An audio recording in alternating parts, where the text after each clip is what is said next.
All right, team, Thursday, 23rd of April, absolute banger.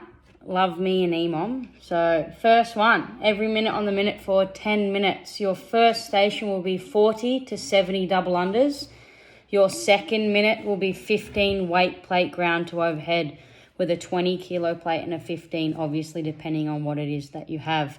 If you can't double under, just double that rep range, but I only want you to work for like that 45-second time frame regardless of whether you have them or not, unless you're really efficient with double unders. Do your best to get that rep range done. And your next EMOM for 10 minutes will be 40 seconds of max supine row, pull up or bend over row, obviously depending on what you have access to. Then your second minute will be 40 seconds of crossover crunches. Your third EMOM for 10 minutes, you'll go 10 weighted step up using a dumbbell, kettlebell or barbell, or if you don't have anything to step up on, doesn't necessarily have to be a box. It could be your dining table, chair, a table, obviously something that's going to hold your weight also without you falling through or breaking it. No chance, like I would probably break something, so be careful with that. Or 20 body weight lunges as a different option instead of step ups. And then your second minute will be 8 to 15 burpees.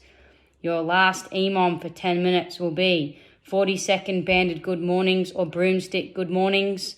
Then your second minute will be 8 to 10 gymnastic crunches with 3 seconds pause in that hollow in between each rep. So there's no designated rest in between the EMOMs. I would personally take 2 to 3 minutes just to get my shit together and make sure that I know where I'm going next. But obviously you don't want to be resting like that 5 to 10 minute period. Otherwise you're going to be in your gym or doing your workout all day. Not ideal.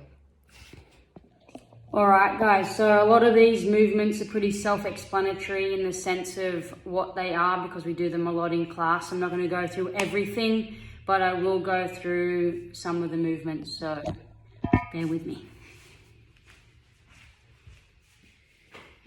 So your weight plate ground to overhead, guys, you're going to go from the floor, touching, pivot through, and locking out overhead. Notice how the plate changes planes, so from the side, keeping your back nice and flat, squeezing your bum and coming through. That's your weight plate ground to overhead. If for some reason you don't have a plate, you can change that to a kettlebell swing or something of the same sense, in the sense of going from the ground to overhead. Don't really want you to be doing a clean and jerk though. Try and weigh up your options there. With your supine row, obviously it's like a ring row, so supine row or your pull-ups or bent over row. You can use your kettlebell, you can use your barbell. If you have access to rings, you can do so. If you've got a squat rack that goes low enough, mine doesn't, you can set up your bar, obviously making sure you're facing the other way so don't pull the bar off the rack and fall on the floor. Would be funny though, but obviously don't. And then your weighted step-ups, making sure that if you have a box to step up on, you're making sure that leg is stacked with your knee and ankle. You don't want to compromise in the sense of your knee coming in or overcompensating and standing up with both legs. So be mindful with that, or just those 20 body weight lunges. With the step-ups also, I'm fine for you to hold down by your side. If you really want to make it harder, you can front rack or you just hold the one dumbbell or kettlebell, or front or back rack your barbell.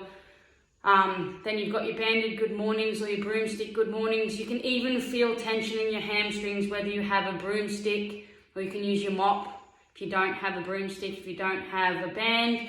As long as you have soft bend of your knees and coming through, I still even feel that hamstring tension and I don't have anything to hold. You can hold a weight plate, pop it on your back or hold it on your chest, as long as you feel that hamstring stretch.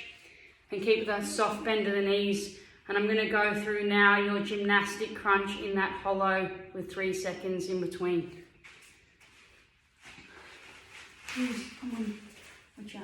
So you're in that hollow, guys, crunching through, and you're holding in that hollow position. You clearly didn't see any of that, just cruises in the way. You're going to come down, 1, 2, 3. 1, 2, 3. If you need to make it easier, shorten your levers, same deal when we do it in class. Alright guys, get after it, eh?